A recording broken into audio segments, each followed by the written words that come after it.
புது சிருஷ்டினா உன்னுடைய எண்ணங்களில் எடுத்துக்காட்டான மாற்றம் ஒன்று உண்டாயிருக்கணும். அதான் புது சிருஷ்டி. உன் எண்ணங்களில் ஒரு எடுத்துக்காட்டான மாற்றம் உண்டாயிருக்கணும். எடுத்துக்காட்டான மாற்றம்னா என்ன? முன்ன வசனத்தை அவ்வளோ வாஞ்சியாக கேட்க மாட்டேன். கோயிலுக்கு போகிறது ஏதோ அம்மா அப்பா கூட்டின்னு போகிறாங்களேன்னு போனேன்.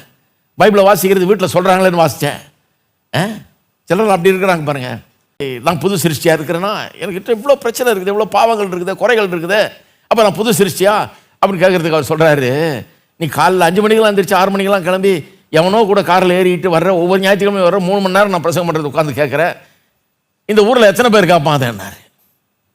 ஊரில் இருக்கவங்களாம் அப்படி தான் பண்ணுறான். ஞாயிற்றுக்கிழமை காலையில் தான் தூங்குற நேரம்னு நினைக்கிறான். கடவுள் தூங்குறதுக்காகவே கொடுத்த ஓய்வு நாள். அன்னைக்கு போய் விடிய காலையில் எழுந்திரிச்சு ஓடுவாங்களா? அன்னைக்கு தான் ரெஸ்ட் எடுக்கணும். நம்ம ஓய்வுலாம் படுத்து தூங்குறது தான் ஓய்வுன்னு நினைக்கிறான். அப்போ அவர் சொன்னார், காலையில் கிளம்பி இங்கே ஒவ்வொரு ஞாயிற்றுக்கிழமையும் ஆவலாக கேட்டு வாஞ்சியாக கேட்டு இதில் பயன்பெறேன்னா அப்போ நீ புது சிருஷ்டி. அது ஒரு அடையாளம். உனக்குள்ளே ஏதோ நடந்திருக்குது. நீ பழைய ஆள் இல்லை, பழைய ஆள் வேற மாதிரி இருந்த. சாதாரண நாள்லேயே 5 மணிக்கு எழுந்திரிச்சு கிளம்புறது கிடையாது. அதுவும் ஞாயிற்றுக்கிழமை எழுந்திரிச்சு அவ்வளோ சீக்கிரம் கிளம்புமா? அப்போ அப்படி கிளம்புறேன்னா உனக்குள்ள ஒரு புதிய நாட்டம், புதிய விருப்பம், புதிய ஆசை எல்லாம் வந்துடுச்சு. ஏன்? நீ புதிய மனுஷனாக இருக்கிற, புது சிருஷ்டியாக இருக்கிற, பழைய ஆள் நீ கிடையாது அப்படின்னார்.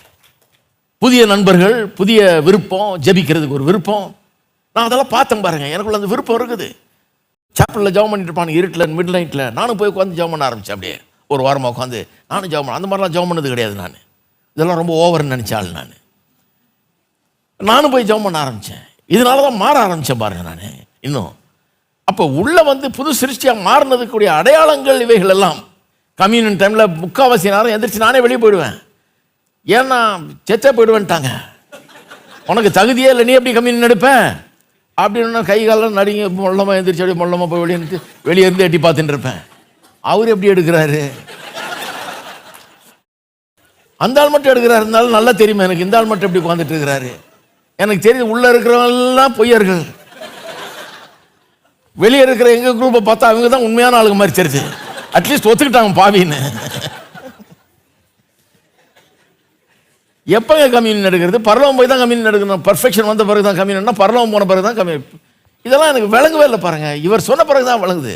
நான் ஆண்டவருடைய பிள்ளை, பாவ பாரம் போயிடுச்சு, குற்றம் நீங்கிடுச்சு, தேவனை பேர ஒரு பிரியம் வந்துடுச்சு, ஆண்டவரை நேசிக்கிற ஒரு இருதயம் உண்டாயிடுச்சு. இந்த வசனத்தை நல்லா தெரிஞ்சுக்கணும்னு தேடுறேன் நான், அதுக்குன்னு ஓடுறேன் நான், அதுக்கு நேரம் தர்ப்பணிக்கிறேன், மணிக்கணக்கில் உட்காந்து கேட்குறேன். அப்படின்னா நான் எப்பவும் அப்படி இருந்தது கிடையாது. இப்போ அப்படி இருக்கிறேன்னா புது சிருஷ்டியாக இருக்கிறேன். பழையவைகள் ஒளிந்து போயிடுறேன்.